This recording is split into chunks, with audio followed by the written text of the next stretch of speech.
नमस्कार, मैं हूं अभिषेक उपाध्याय। आप देख रहे हैं टॉप सीक्रेट। अगर मैं आपसे पूछूं कि राम गोपाल मिश्रा बहराइच वाला याद है, हो सकता है आप भूल गए हो सकता है नेता भूल जाएं, हो सकता है प्रशासन भूल जाए, हो सकता है वक्त भूल जाए, हो सकता है पत्रकार भूल जाएं, हर कोई भूल जाए, लेकिन राम गोपाल मिश्रा की पत्नी रोली मिश्रा कैसे भूल सकती है अपने पति को। सिर्फ 3 महीने पहले शादी की थी, प्रेम विवाह किया था और मांग से सिंदूर उजड़ गया 3 महीने के भीतर।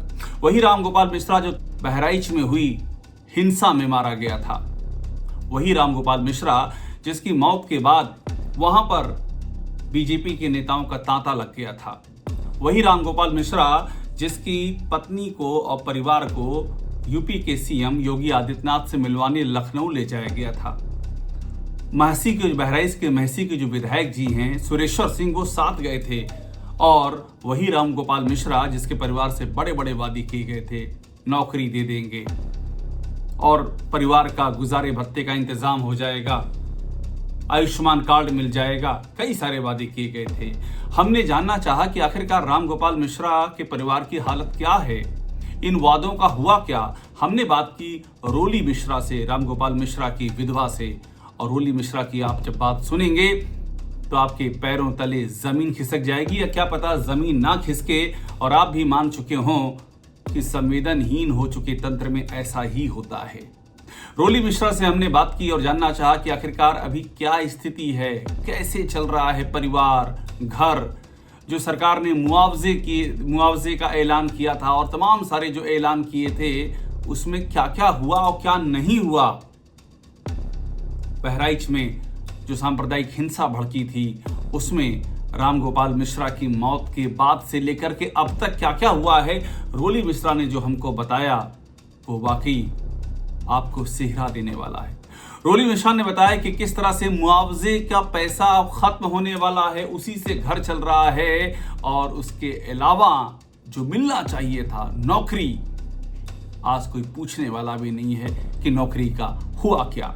सुनिए रोली मिश्रा को। सब खत्म भी हो रहा है धीरे धीरे, और जो नौकरी के लिए बोले थे वो नौकरी भी अभी मिली नहीं है, उसी के इंतजार में है।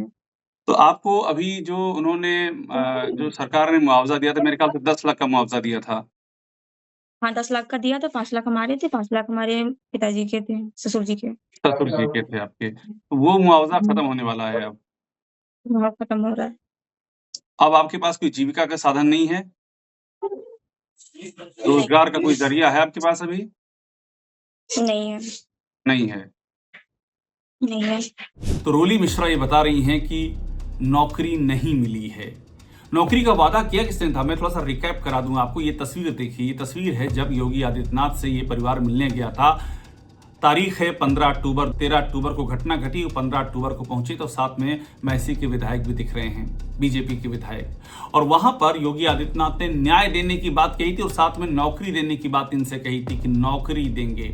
आयुष्मान कार्ड की बात हुई थी और सुविधाओं की बात हुई थी, और वो था 15 अक्टूबर, और अब ये मार्च खत्म होने वाला है। अभी भी रोली मिश्रा भटक रही हैं एक अदद आयुष्मान कार्ड के लिए। आप सोचिए, आयुष्मान कार्ड दिलवाने में कितना वक्त लगता है, 24 घंटे, वो भी ज्यादा है। 1 घंटे में हो जाएगा अगर प्रशासन चाहे तो। आयुष्मान कार्ड में क्या इतनी बड़ी औपचारिकता है, लेकिन ये भी नहीं मिल पाया। आयुष्मान कार्ड तक 13 अक्टूबर से लेकर के आज मार्च खत्म होने वाला है, और एक अदद आयुष्मान कार्ड वो प्रशासन नहीं दिला पाया जो इस बात के दावे करता है कि सब कुछ बदल चुका है, और जिसकी अगुवाई करने वाले एक तरह से हिंदू हृदय सम्राट होने का दावा भी करते हैं। सुनिए रोली मिश्रा क्या कह रही हैं, उनका दर्द सुनिए। नौकरी नहीं मिली, आयुष्मान कार्ड नहीं मिला है। क्या नहीं, कौन सा कार्ड नहीं मिला है? ये जो जिस दवा मिलती है आयुष्मान कार्ड होता है, आयुष्मान कार्ड वो नहीं मिला है अभी? वो भी अभी नहीं मिला है। अच्छा, आयुष्मान कार्ड भी नहीं मिला है और नौकरी भी नहीं मिली है। नौकरी भी नहीं मिली है। तो आपके घर में और कौन है कमाने वाला, रोजगार करने वाला, और कोई है आपके घर में? कोई नहीं है। घर में कोई नहीं कमाने वाला? नहीं, मतलब एक हिसाब से हमारे आगे पीछे कोई नहीं है। आपके आगे पीछे कोई नहीं है। ये है रोली मिश्रा का दर्द कि एक अदद आयुष्मान कार्ड भी नहीं मिल पाया, घर में कोई कमाने वाला भी नहीं है। हमने जानना चाहा कि फिर किससे बात की, किसी से कहा, किसी से पूछा कि ये सब चीजें नहीं मिल रही हैं, तो पता चला वो विधायक जी जो रोली मिश्रा को लेकर के गए थे सीएम योगी आदित्यनाथ के पास, जो मीडिया को उस दौरान धकाधक इंटरव्यू दे रहे थे, प्रेस कॉन्फ्रेंस कर रहे थे, वो अब रोली मिश्रा का फोन भी नहीं उठाते हैं। सुनिएगा रोली को। आप किसी से मिलने गई नौकरी के सिलसिले में, किसी से आपने कहा, विधायक से बात हुई आपकी, वहां के विधायक जो हैं? हाँ, विधायक जी से हमारी बात हुई थी, मैंने विधायक जी को कॉल किया था, तो बात हुई थी, तो एक बार बात हुई थी, फिर उन्होंने फोन उठाना बंद कर दिया। विधायक जी ये महसी वाले विधायक है जो आपके घर आए, तो उन्हीं की बात कर रही हैं आप? हाँ, उन्हीं की बात कर रहे हैं, सुरेश्वर सिंह की। सुरेश्वर सिंह की। अब फोन नहीं उठा रहे हैं वो? तो राम गोपाल मिश्रा की विधवा रोली मिश्रा का दर्द ये है कि मुआवजे के पैसे से उनका घर चल रहा, जो 10 लाख मिले थे, और 10 लाख में से भी 5 लाख उनको मिले थे और 5 लाख ससुर जी को मिले थे, और मुआवजे के पैसे भी खत्म होने वाले हैं। और इसके बाद कोई कमाने वाला नहीं है, जीविका का कोई जरिया नहीं है। कहाँ हैं वो?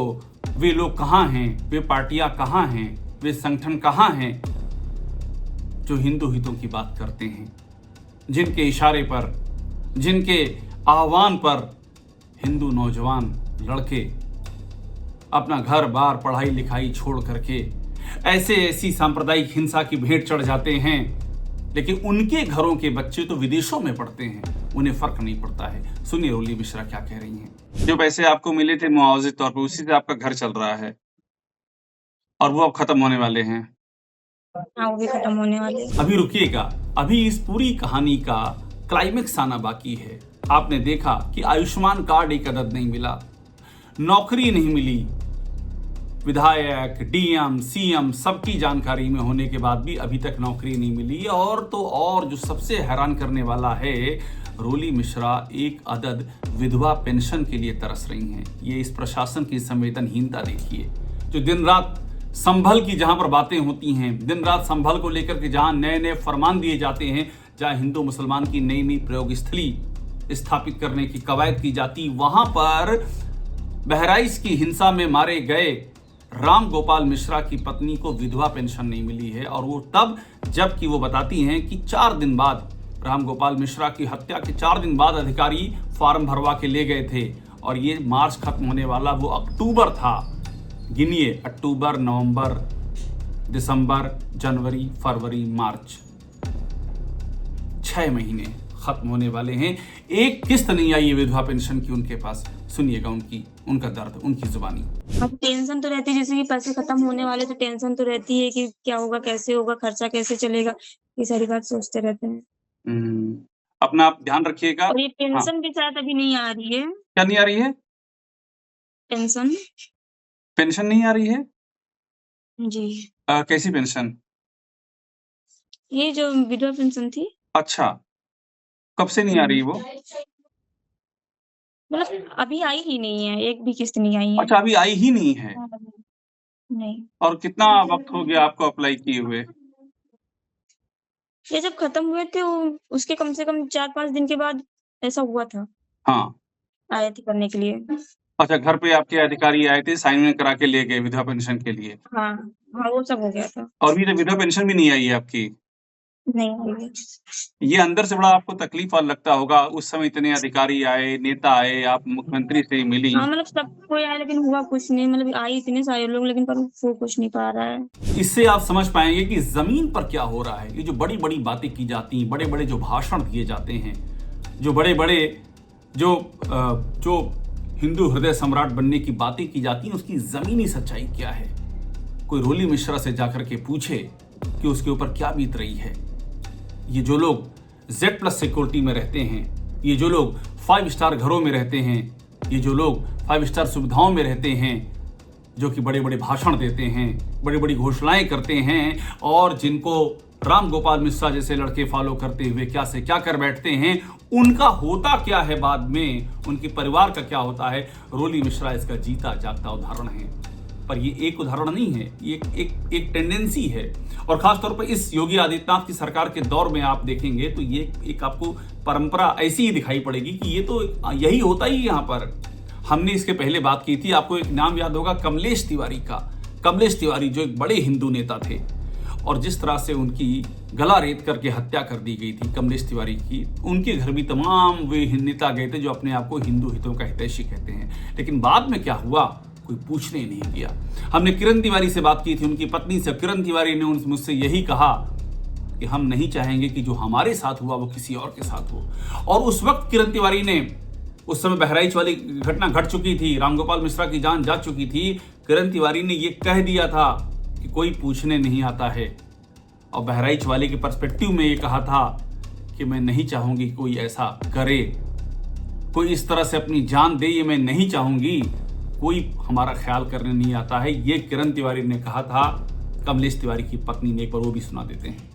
हम सबको यही बताना चाहते हैं कि ये वादे तब तक ही रहेंगे जब तक के वो मैटर अभी तत्कालीन हुआ है। इसलिए अगर वो पुराना हो जाएगा तो कुछ भी नहीं बचेगा। 10 लाख रुपया उसको दिया गया बहराइच वाले को, वो 10 लाख रुपया अभी हम उनको यही बताना चाहते थे कि हम जाएंगे तो बताएंगे कि ये 10 लाख रुपया आपके कुछ भी नहीं है। जब कोर्ट में न्याय के लिए खड़ी रहोगी तो वहाँ न्याय नहीं मिलेगा, आपको पैसा नहीं होगा। ये 10 लाख रुपया आप सिर्फ न्याय के लिए रख लीजिए, आपके परिवार के लिए कुछ नहीं है। पर कमलेश तिवारी ही क्यों? बात करते हैं कासगंज के चंदन गुप्ता की। हमने चंदन गुप्ता के पिता सुशील गुप्ता से बात की थी। वो आंसू बहा रहे थे, बिलख रहे थे, रो रहे थे, और उन्होंने जो दर्द बताया था वो भी कलेजा कपा देने वाला था कि तिरंगा यात्रा में उनके बेटे की जान गई और उसके बाद घर पे किसी ने मदद की बात तो छोड़ दीजिए, कोई पूछने नहीं आया। ये उनके पिता का दर्द था, उनको भी सुन लीजिए। उन्होंने कहा था कि नौकरी मिलेगी और चंदन की याद में एक चंदन चौक बनेगा, ना तो वो भी चौक पूरा हो पाया है, ना नौकरी मिल पाई। चलो नौकरी नहीं दे पा रहे हो, कम से कम उस चंदन चौक को ही पूरा कर दो। हम उधर से जब भी गुजरते हैं तो बड़ा तकलीफ होती है। भाई युवा पीढ़ी से तो हम यही कहेंगे कि भाई वो बड़ा समझदारी से काम लो, क्योंकि जल्दबाजी और अति उत्साह में नुकसान अपना होता है, भुगतना अपने कोई भी साथ नहीं देता है, ना कोई मित्र देता है, ना कोई रिश्तेदार देता है, ना कोई राजनीतिक दल देता है। सिर्फ मौत पर बताएं रोटियां सेकी जाती हैं। आज हम जिस पीड़ा से गुजर रहे हैं, ईश्वर से प्रार्थना करते हैं कि कोई भी ना गुजरे, क्योंकि बच्चे जो चले जाते हैं वो याद बिकती नहीं है कभी। तो सार संक्षेप यही है कि यही वो प्रशासन है संवेदनहीन, यही वो तंत्र है जो खुद को हिंदू हितों का सबसे बड़ा हितैषी कहते हैं, यही उनकी जमीनी सच्चाई है। और आप अपना रोजगार छोड़ करके, आप अपना परिवार छोड़ करके, आप अपना कारोबार छोड़ करके, आप अपना भविष्य छोड़ करके, आप अपने सुनहरे सपने छोड़ करके इन्हीं भाषणों की, इन्हीं हिंदू मुस्लिम के नैरेटिव की भेड़ चढ़ जाते हैं। और उसके बाद में आपका परिवार का क्या होता है, आज कोई रोली मिश्रा की आंखों में आंख डाल करके देखे और उस दर्द को समझे जो वो झेल रही हैं, तो उसे समझ में आएगा कि किस तरह से ऐसे ऐसे युवाओं का, ऐसे ऐसे लोगों का इस तरह की बातों में इस्तेमाल हो रहा है और जिंदगी भर उनका परिवार यूं ही बिलखता रह जाता है। रोली मिश्रा की कहानी, रामगोपाल मिश्रा की कहानी वाकई आंख खोलने वाली है। टॉप सीक्रेट को देखते रहिए, लाइक कीजिए, सब्सक्राइब कीजिए। आपको यहाँ वो सारी खबरें मिलेंगी जो आपको और कहीं नहीं मिलेंगी, सिर्फ यही मिलेंगी।